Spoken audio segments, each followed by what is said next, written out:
ദിവ്യകാരുണ്യ ഈശോയ്ക്ക് സ്തുതിയായിരിക്കട്ടെ. ഒരു പ്രഭുകുമാരി അവളുടെ മിനുമിനുത്ത പട്ടുവസ്ത്രം അഴിച്ചുവെച്ച് ചാക്കുവസ്ത്രം ധരിച്ച് അരയിലൊരു കയറ് കെട്ടി.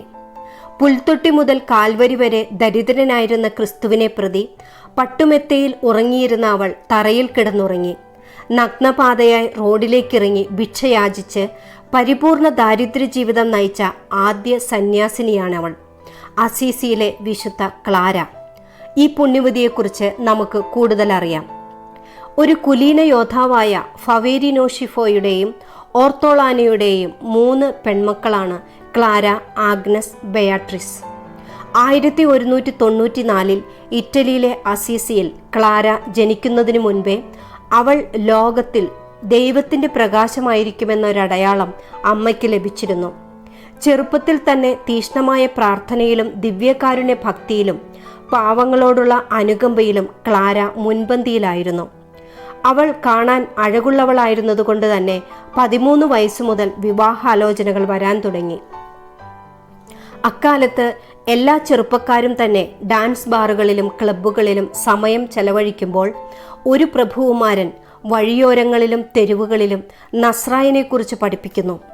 അത് മറ്റാരുമല്ല, അസീസിയിലെ വിശുദ്ധ ഫ്രാൻസിസ് ആയിരുന്നു. ആ കുമാരനോടവൾക്ക് പ്രണയം തോന്നി. എന്നാൽ അവൻ അവൾക്ക് നസ്രായനയിലേക്കുള്ള വഴി പറഞ്ഞുകൊടുത്തു. ക്രിസ്തുവിൻ്റെ മണവാട്ടിയാകാൻ അവളെ ഒരുക്കി.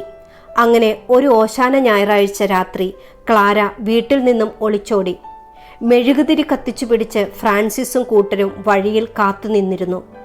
ബെനഡിക്റ്റൻ ആശ്രമത്തിലേക്ക് അവളെ കൂട്ടിക്കൊണ്ടുപോയി. സഭാവസ്ത്രമായ പരുപരുത്ത ചാക്കുവസ്ത്രം ധരിപ്പിച്ചു.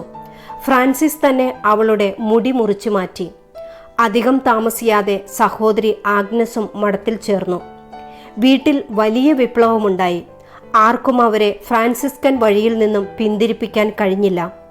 ഫ്രാൻസിസിന്റെ നേതൃത്വത്തിൽ തന്നെ പുതുക്കിപ്പണിത സാൻ ഡാമിയനിലേക്ക് അവൾ താമസം മാറ്റി. ആദ്യകാലങ്ങളിൽ ഫ്രാൻസിസ് തന്നെയായിരുന്നു ഈ സമൂഹത്തെ നയിച്ചിരുന്നത്. ക്ലാരയ്ക്ക് 22 വയസ്സായപ്പോൾ മഠാധിപയുടെ ചുമതല അവളെ ഏൽപ്പിച്ചു. വിശുദ്ധിയിലും ജീവിതനിഷ്ഠയിലും ഫ്രാൻസിസിനെ അനുകരിക്കാൻ ശ്രമിച്ചതുമൂലം ക്ലാരയ്ക്ക് മറ്റൊരു ഫ്രാൻസിസ് എന്ന പേര് കിട്ടി. ഇന്നസെന്റ് 4-ാമൻ മാർപ്പാപ്പയുടെ സമ്മതത്തോടെ പരിപൂർണ ദാരിദ്ര്യത്തിൻ്റെതായ ജീവിതമായിരുന്നു ആ സന്യാസിനി സമൂഹം നയിച്ചിരുന്നത്.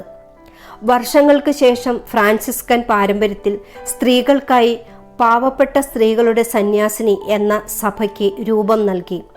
ഇപ്പോൾ ആ സമൂഹം പാവപ്പെട്ട ക്ലാരമാർ എന്ന പേരിൽ അറിയപ്പെടുന്നു. ഇവിടുത്തെ നിയമാവലി ക്ലാര തന്നെ എഴുതിയുണ്ടാക്കിയതാണ്. ലോകത്തിൻ്റെ ഭൗതിക വസ്തുക്കളിൽ ദാരിദ്ര്യവും സമ്പൂർണ്ണ ദാരിദ്ര്യത്തിൽ സമ്പന്നരുമായിരുന്നു അവർ. അന്ന് ധാരാളം സ്ത്രീകളും അവളുടെ അമ്മയും സർവ്വതും ഉപേക്ഷിച്ച് ക്ലാരയുടെ ദാരിദ്ര്യക്കുപ്പായമണിയാൻ സന്നദ്ധരായിരുന്നു. ആഴത്തിൽ ക്രിസ്തുവിനെ മനസ്സിലാക്കിയിരുന്ന പുണ്യവതി കുഷ്ഠരോഗികളെ ശുശ്രൂഷിച്ച ശേഷം മടങ്ങി വന്നിരുന്ന സഹോദരിമാരുടെ കാലുകൾ ഇടയ്ക്കിടെ ഭക്തിപൂർവ്വം കഴുകുകയും ചുംബിക്കുകയും ചെയ്തിരുന്നു. ക്ലാരയുടെ ജീവിതകാലത്ത് സംഭവിച്ച പല അത്ഭുതങ്ങളും ചരിത്രത്തിൽ രേഖപ്പെടുത്തിയിട്ടുണ്ട്. ഒരിക്കൽ സാരസൻ സൈന്യം സ്പൊളേറ്റോ താഴ്വര ആക്രമിച്ചപ്പോൾ അസിസി നഗരത്തിലും മഠത്തിൻ്റെ ആവൃത്തിക്കുള്ളിലും ശത്രു സൈന്യം വളഞ്ഞു. സന്യാസിനിമാർ അലറിക്കരഞ്ഞുകൊണ്ട് ക്ലാരയെ സമീപിച്ചു. ധൈര്യശാലിയായ ക്ലാര ശത്രു സൈന്യത്തിന് മുൻപിൽ അല്പം പോലും പതറാതെ സക്രാരിയുടെ മുൻപിൽ സാഷ്ടാംഗം വീണ് കരഞ്ഞു പ്രാർത്ഥിച്ചു. അടുത്ത നിമിഷം അവൾ ദിവ്യകാരുണ്യ അരുളിക്ക അവരുടെ നേരെ നീട്ടിപ്പിടിച്ചു. പരിശുദ്ധ കുർബാനയിലെ ജീവനുള്ള ശക്തിക്ക് മുൻപിൽ ശത്രു സൈന്യത്തിന് കീഴടങ്ങേണ്ടി വന്നു. പരിശുദ്ധ കുർബാനയോടുള്ള ഭക്തി അവൾ മരണം വരെ നിലനിർത്തി. 28 വർഷം രോഗിണിയായി കിടന്നിരുന്ന ക്ലാരയുടെ ഭക്ഷണം പരിശുദ്ധ കുർബാന മാത്രമായിരുന്നു. ഈ അവസ്ഥയിൽ അവൾക്ക് ദേവാലയത്തിൽ പോകുവാനോ കുർബാനയിൽ പങ്കെടുക്കുവാനോ സാധിച്ചിരുന്നില്ല. എങ്കിലും അവളുടെ കട്ടിലിനരികിലെ ഭിത്തിയിൽ ഒരു ടെലിവിഷനിൽ എന്ന പോലെ പരിശുദ്ധ കുർബാന കാണുമായിരുന്നു. ക്ലാരയുടെ വിശുദ്ധിയുടെ മാതൃകാ ജീവിതം അറിഞ്ഞ അലക്സാണ്ടർ 4-ാമൻ മാർപ്പാപ്പ നേരിട്ട് വന്ന് അവൾക്ക് പാപമോചനം നൽകി. ശേഷം കർത്താവിൻ്റെ പീഡാനുഭവ സംഭവം 3 സന്യാസിനികൾ വായിച്ചു കേൾപ്പിച്ചു. അങ്ങനെ ഫ്രാൻസിസിന്റെ പൂന്തോട്ടത്തിൽ വിരിഞ്ഞ ചെറുപുഷ്പം തൻ്റെ 59-ാം വയസ്സിൽ ശാന്തമായി അടർന്നു വീണു. ദിവ്യകാരുണ്യ ശക്തിയാൽ ഒരു സൈന്യത്തെ കീഴടക്കിയ അസീസിയിലെ വിശുദ്ധ ക്ലാരയുടെ മാധ്യസ്ഥം നമുക്ക് യാചിക്കാം. ഏതൊരു പ്രതിസന്ധി ഘട്ടങ്ങളിലും പരിശുദ്ധ കുർബാനയിലെ ജീവിക്കുന്ന യേശുവിൻ്റെ സാന്നിധ്യം നമുക്ക് അനുഭവിച്ചറിയാൻ സാധിക്കട്ടെ.